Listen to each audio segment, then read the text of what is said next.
हर महादेव। सबसे पहले तो बंगाल पे ही आऊँगी। बंगाल का चुनाव फिर से चुनाव के बाद भी चर्चा का विषय बना हुआ है। वोटिंग हो चुकी है, लेकिन यहाँ पे फिर से टीएमसी के कार्यकर्ताओं ने इलेक्शन कमीशन ऑफ इंडिया पे उंगली उठाई। उनका कहना है कि जहाँ पे ईवीएम रखा गया है उस रूम में छेड़खानी हुई है। तो बीजेपी का कहना है ये सब चीज़ें जो है एक तरीके का सिर्फ जनता को मूर्ख बनाने के लिए ये टीएमसी के द्वारा किया जा रहा है।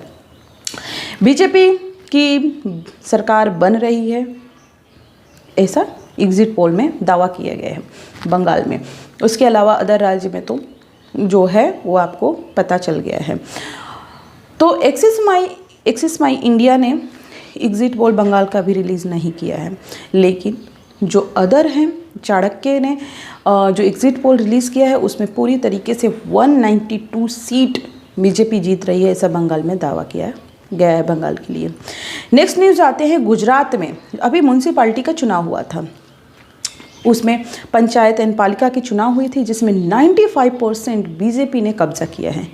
मैं बता दूं, टोटल 9,992 सीट पे चुनाव किया गया था, जिसमें 15 महानगर पालिका, 34 जिला पंचायत, 84 नगर पालिका, 250 से अधिक तहसील में चुनाव किया गया था, जिसमें टोटल सीट बनता है 9,992, जिसमें चुनाव किया गया था, जिसमें 7491 बीजेपी के खाते में गई है, 1740 कांग्रेस के खाते में गई है और 510 आप के खाते में गई है और 250 सीट जो है अदर के खाते में गई है। तो मैं अगर बात करूं, पंचायती चुनाव गुजरात में हुआ था, जिसमें 95% सीट पे कब्जा भारतीय जनता पार्टी ने किया है।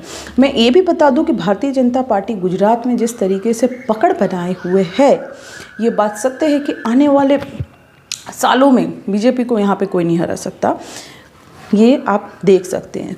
नेक्स्ट आते हैं पीडीपी नेता महबूबा मुफ्ती की बेटी इल्तिज़मा मुफ्ती ने अलगाववादी वीडियो शेयर किया है, जिसको लेकर के लोगों को बीच में भड़काने के लिए उन्होंने वीडियो शेयर किया है, जिस पे श्रीनगर साइबर पुलिस ने उन पे केस दर्ज किया है। देखिए, कश्मीर में अलगाववादी बहुत ज़्यादा है, तो इसीलिए वहाँ पे नेताओं, बहुत सारे अलगाववादी नेताओं को तो पकड़ा भी गया है और अभी भी कुछ लोग हैं जिनकी सोच ये बनी हुई है। नेक्स्ट न्यूज़ आते हैं, बंगाल तो लेंगे ही, अब दिल्ली भी जाएंगे, ऐसा ममता बनर्जी का कहना है कि बंगाल जीतने के बाद मैं दिल्ली पे कब्जा करूंगी और मेरा एक ही प्रण है, सिर्फ एक ही प्रण है कि किस तरीके से बीजेपी का अंत हो और वो अंत मैं करूंगी, ऐसा ममता बनर्जी का कहना है। देखते हैं 4 मई को क्या होता है। नेक्स्ट आते हैं Rajnath Singh ANI national security summit 2.0 में भाग लिए थे। उसमें उन्होंने सीधे तौर पे बोला कि हम किसी के भी न्यूक्लियर की धमकी से हम डरते नहीं हैं। उन्होंने ये भी बोला कि जो ऑपरेशन सिंदूर था उसको सीज़ फायर का कब करना था वो हमारा निर्णय था। हम अपनी शर्तों पे सीज़ फायर किए, हम अपनी शर्तों पे ऑपरेशन सिंदूर को बंद किए, नहीं तो हमारा पूरी तरीके से प्लान एक लंबी लड़ाई के लिए था। पाकिस्तान ये समझ ले, अब वो देश नहीं है जहाँ पे सिर्फ बातों से धमकाया जाता था। अब हम धरातल पे एक्शन लेके दिखाते हैं। तो ये पाकिस्तान भूल जाए कि अगर उसने फिर से कुछ ऐसी की तो उससे भी बड़ा ऑपरेशन किया जाएगा पाकिस्तान का। नेक्स्ट आते हैं अजय पाल शर्मा, जो यूपी कैडर के IPS हैं, उनकी इलेक्शन कमीशन ने बंगाल चुनाव में 24 परगना बंगाल और बांग्लादेश के बॉर्डर पे है, वहाँ उनको भेजा गया ताकि पूरी अच्छे से वोटिंग जो है वो अच्छे से कंडक्ट हो जाए। वहाँ पे एक टीएमसी का नेता जहांगीर, जो वहाँ पे लोगों को धमका रहा था, लोगों को परेशान कर रहा था, उसको धमकी देते हुए अजय पाल शर्मा नजर आए। उनको बोला गया, कि उन्होंने सीधे तौर पे बोला कि कोई भी ऐसी हरकत करेगा तो वो समझ ले कि उसका हाल क्या किया जाएगा।